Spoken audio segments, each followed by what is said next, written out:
Alors, dans Sceptre, on va effectuer notre première requête. Alors là, pour connecter PHP à MySQL, on va directement copier ce code-là. Donc, comme je l'ai dit, n'est-ce pas? Je vais copier rapidement ce code. Donc là, je vais créer un fichier que je vais appeler test, si je veux, test.php. Je mets mes balises. Voilà, donc je colle ici le code qui me permet tout simplement de connecter PHP à MySQL. Voilà, donc qu'est-ce que je dois modifier ici? Tout simplement, je vais changer le nom de la base. Voilà, le nom de la base tout simplement. Ici, je vais mettre quoi? Test. Donc la base, ma base de données était test. Donc j'ai mis tout ça dans une seule ligne. Vous voyez. Ici, vu que j'utilise le mot de passe, le nom d'utilisateur par défaut, j'ai mis root. Et root ne possède pas de mot de passe. Donc ça en fait la connexion de PHP à MySQL. C'est très simple. On va travailler avec une table que j'ai déjà téléchargée moi. Après, que j'ai déjà téléchargé. Ça se trouve dans le net. C'est OpenClassroom qui a mis ça dans le net. On va travailler avec cette table-là. Je vais vous donner le lien. Le lien se trouve au niveau de la description de la vidéo. Moi, je l'ai déjà téléchargé. Vous voyez, jeu vidéo. C'est en format zip. Je vais le décompresser. Extrait jeu vidéo de oui. C'est là. Et après, il y a un fichier .sql. Donc là, je vais importer ce fichier-là. Vous avez saisi. On a déjà vu l'importation. Je vais mettre là à php.admin.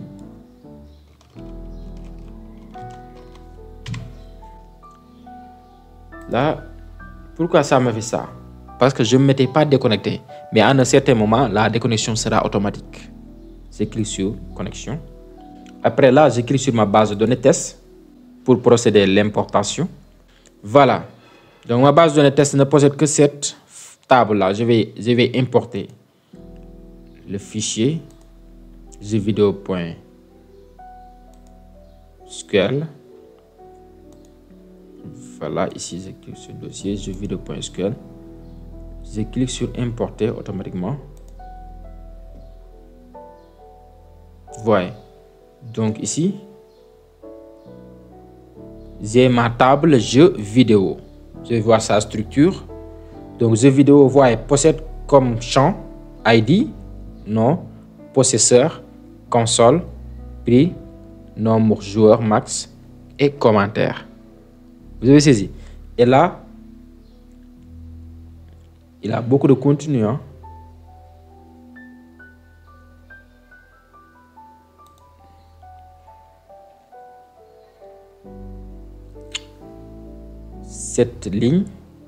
Cette table renferme 50 entrées. Vous voyez, 50 entrées.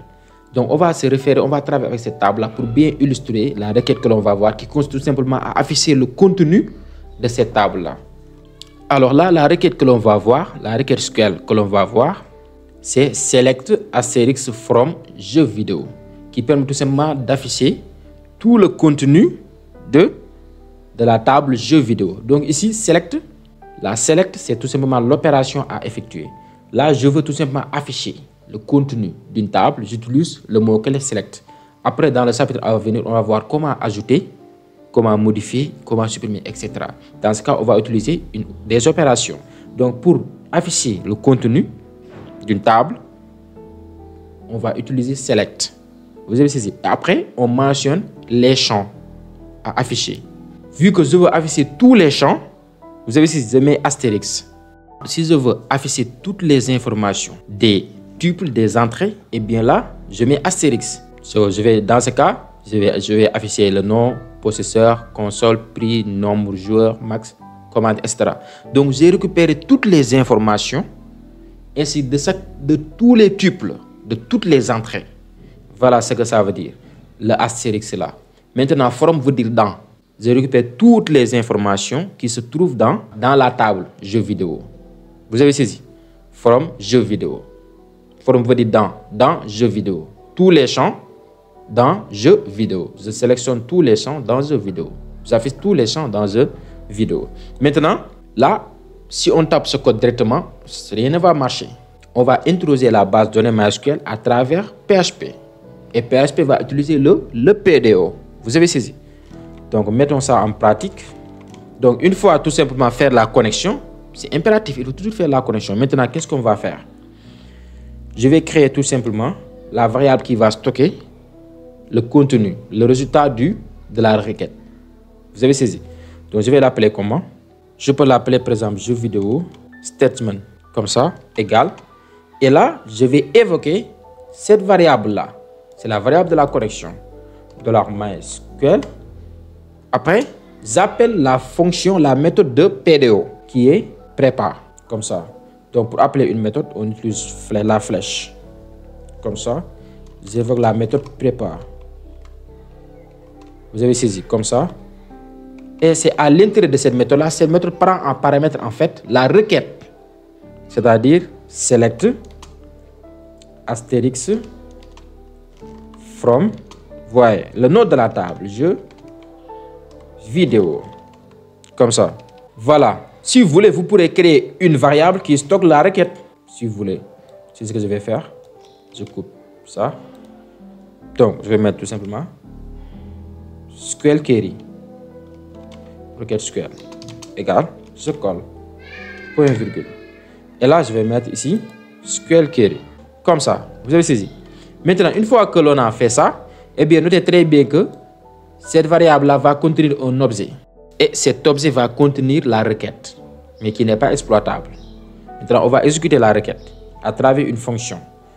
Donc, pour exécuter la requête, on appelle cette variable-là point execute avec la méthode execute pour exécuter la requête. Maintenant, on va récupérer le résultat de la requête dans un tableau parce qu'on aura un tableau. Voilà. Donc là, je vais appeler jeu vidéo égal. On met le nom, ce nom-là, et on appelle la fonction fetch all. Fetch all, comme ça. Fetch veut dire tout simplement chercher. Donc ici, ce qu'il faut noter est que pour effectuer une requête, il faut tout simplement ces fonctions-là. Attendez. Là, j'ai utilisé point à la place de la flèche. Je devais mettre une flèche, pas point. Je suis en PHP. Vous avez saisi? Donc là, il faut tout simplement comprendre, maîtriser ces trois fonctions, ces trois méthodes. La méthode prépare, après exécute, après fetch all. La méthode prépare prend en paramètre la requête à exécuter.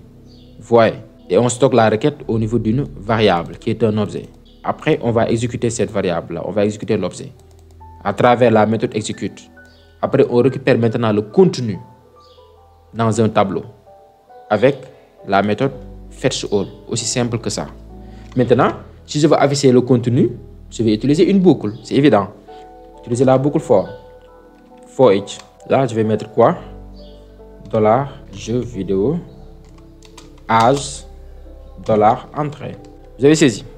Je vous les accolade. Maintenant, entrée, $entrée, cette variable temporelle-là va contenir chaque entrée avec toutes les colonnes. Maintenant, c'est à moi de choisir d'afficher uniquement les noms des jeux ou bien leur prix, etc. Ou bien la console, ou bien nombre de jeux maximum, nombre de joueurs max, etc. Ou bien les commandes, c'est à moi de voir. Vu que chaque entrée, la variable entrée est un tableau, eh bien pour accéder à un champ, on utilise le nom du tableau, crochet, le nom du champ, c'est évident. Vous avez saisi? Donc c'est comme ça qu'on procède. Attention, ici, vous pourrez donner n'importe quel nom. Hein. Si je veux, je pourrais mettre jeu vidéo avec S, et là, je mets jeu vidéo sans S. Vous avez saisi? C'est à vous de voir. Maintenant, ici, là, pour afficher, par exemple, qu'est-ce que je vais afficher? Je vais afficher le nom du jeu, son possesseur, ainsi que son prix. Vous avez saisi? Donc, je vais mettre quoi? Echo, table, mettre quoi? Le nom du jeu, 2 points. Là, je mets point, $, entrée, crochet, nom, le nom du champ. Après point, mes virgules, son possesseur, 2 points. Le nom du possesseur, après point, $, entrée, crochet. Ici, le nom de ce sang-là, possesseur. Après, je mets point et le prix du jeu, 2 points. Vous avez vu, si je veux, je peux l'afficher dans des paragraphes. Voilà, comme ça. J'enregistre. Et là, je vais exécuter ce fichier test.php. Donc là, je vais mettre quoi? Bon, je vais lancer un autre localhost test/test.php. Passe erreur, inaccepted token, crochet, or, accolade, O. Donc, j'ai fait une erreur au niveau de la ligne 17. Donc là, j'ai mis $. J'ai pas mis le nom. Entrée comme ça. Voilà, j'actualise. Undefined constant jeu vidéo statement. Au niveau de quelle ligne? 13. À la ligne 13. Ça, j'ai oublié de mettre le $. J'actualise et voyez, c'est génial, non? Je pourrais améliorer l'affichage en mettant quoi? Ici, par exemple, en mettant ici le nom du joueur, la balise, en mettant la balise strong pour mettre de l'importance. Voyez, comme ça. Vous avez saisi. J'actualise. Voyez le nom du joueur, Super Mario, son possesseur, Florent et le prix 4 €. Ici, voyez le nom du jeu Sonic, son possesseur, Patrick et le prix de... Vous avez vu? Donc, c'est très facile. Donc, voilà ce qu'on doit faire pour tout simplement afficher le contenu d'une table. C'est très facile. Il faut utiliser tout simplement, après avoir fait la connexion, il faut utiliser ces méthodes-là. Prépare pour préparer la requête, exécute pour exécuter la requête, fetch all pour récupérer tout simplement le résultat de cette requête. Aussi simple que ça. Voyez. Donc là, si je veux, je peux créer une variable pour stocker la requête. Après là, je récupère la requête préparée dans une variable. Après, j'exécute cette variable-là. Voyez. J'exécute la requête. Après, je récupère ce que renvoie cette requête-là, cette variable, dans une autre variable. Maintenant, je vais appliquer la boucle pour parcourir cette variable-là afin de procéder à l'affichage. C'est comme ça qu'on fait. Donc, c'est très facile, c'est très simple pour afficher le contenu.